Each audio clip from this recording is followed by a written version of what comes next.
Guys, as a young kid, when adults told me life is going to be hard when you grow up, I took those words for granted when I was a young kid. Because now that I'm an adult, life has been so much harder and life has been so much more confusing than it was as a kid. Now, guys, as a kid, when I was watching sports, everything just felt so lollygagging. I was just a young kid just being happy watching sports. Now that I'm watching sports, it seems to be a little bit more stressful than what it was back in the days. Now, UFC 317, the main event before it even got booked, is canceled. Dricus Du Plessis versus Khamzat Chimaev. We're not seeing that anymore. Are you kidding me? Is this a joke?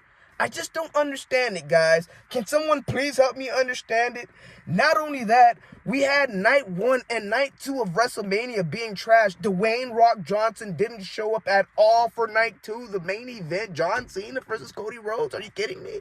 That's another story for another day. If you guys want me to talk about that, we'll talk about that. Not only that, though, we have the Los Angeles Clippers blowing a lead against the Denver Nuggets, killing my money when I betted on the Clippers. Are you kidding me?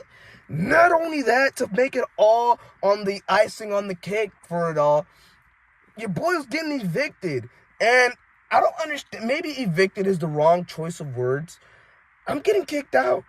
Guys, I'm not a part of the lease. So apparently the apartment rules is saying that since you're not part of the lease, you got to bounce. So I need to figure out where I need to go by Friday. So you guys are not going to be seeing this background too much longer.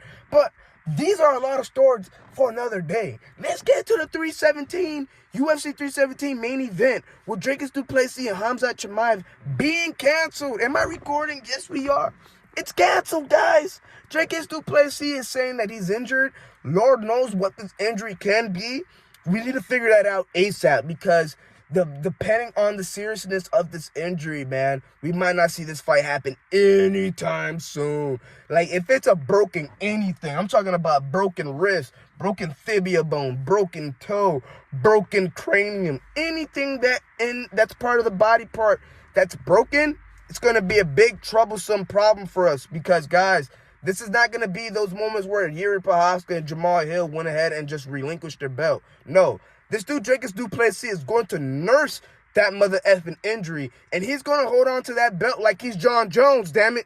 It's going to be like that depending on the seriousness of this injury. You just got to hope that it's one of those spots where Dricus Du Plessis has a bruised finger. Like, something has to be bruised. Something has to have, like, a slight fracture. Something slight, not too serious for him to come back, nurse the injury, get back into fight camp, and get back into fighting shape into this whole entire process of him just simply fighting Khamzat Chimaev. Now, the thing that makes it all scary, because you guys are probably saying, what's wrong with Dricus Du Plessis just nursing his injury and coming back to fight Khamzat Chimaev? We can wait that extra long for it. It's not that big of a deal. Guys, we cannot wait that extra long for it because we don't know what Khamzat Chimaev has going on his end. I don't know if you guys forgot, but before Khamzat Chimaev's last fight, I'm forgetting against who, this dude was over here sick as hell all the time. This dude couldn't go ahead and find a visa. This shouldn't be a problem now that Donald Trump is the president, but his visa was horrible to go ahead and fight in the States. A lot of things played a huge factor just to get Khamzat Chimaev to even fight. So now that we have to wait extra long for him to even get back into the octagon, I think this just makes it a little bit worse for his opportunity to get to the belt. So now it's at a point where people are saying that Khamzat Chimaev needs to go ahead and fight for interim belt after Dricus Du Plessis just recently fought for his belt. And maybe that is the way to go. I'm just not rushing that way right now.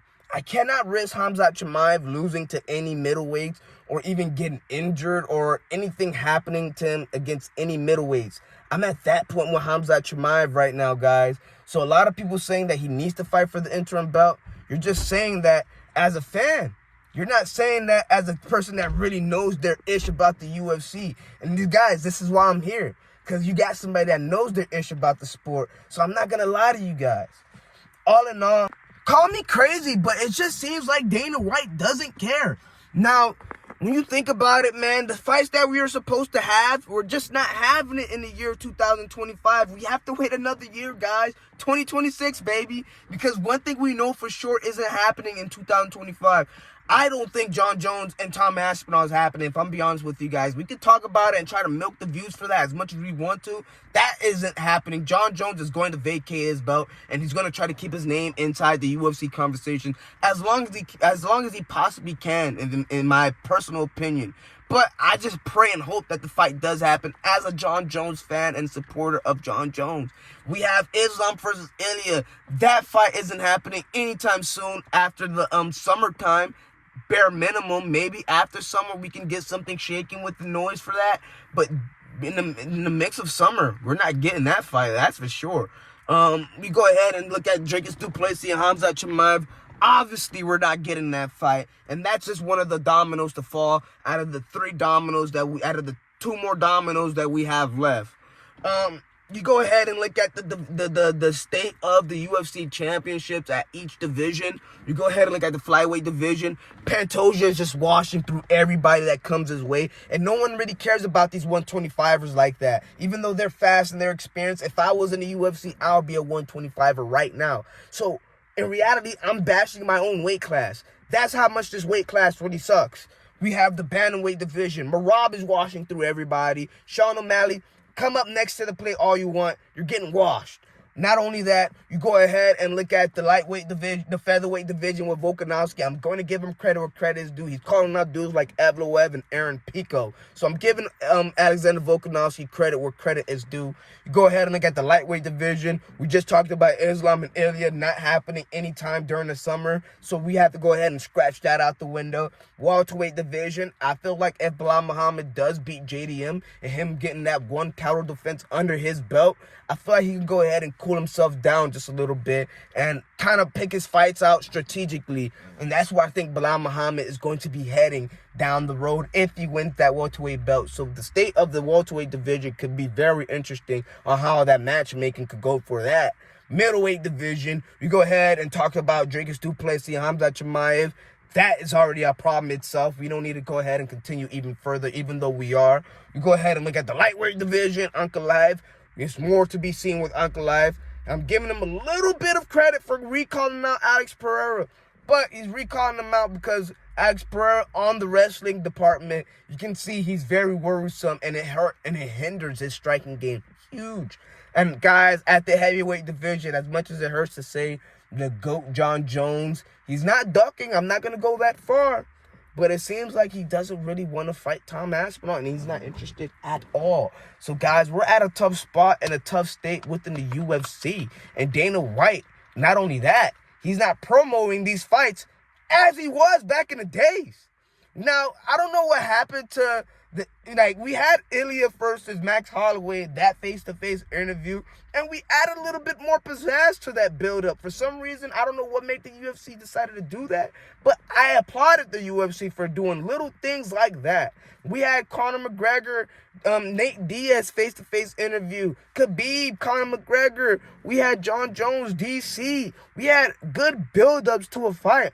But it seems like the UFC just doesn't want to spark up any beefs. They keep, guys, I seen the Jackson podcast, and I seen Arman Sarukian talking a little bit of ish to Dan Hooker on the Jackson podcast. And guys, never in a million years I thought Arman Sarukian had a little bit of oomph in his chest when he speaks. Never in a million years. The build-up towards the Islam and Arman Sarukian fight, it felt like Arman Sarukian was just a little brother to Islam. It felt like Arman Sarukian just wasn't hungry enough. But when it came down to a dude like Dan Hooker, he decided to speak for himself and let the fans know that he's not a joke. And this is the Arman Sarukian that I wanted this whole entire time to go ahead and face Islam. So it's like a lot of things are not really panning well in my head. Like, it just doesn't make sense, and I'm trying to make it make sense. So if I am all over the place in this video, am I recording? Yep.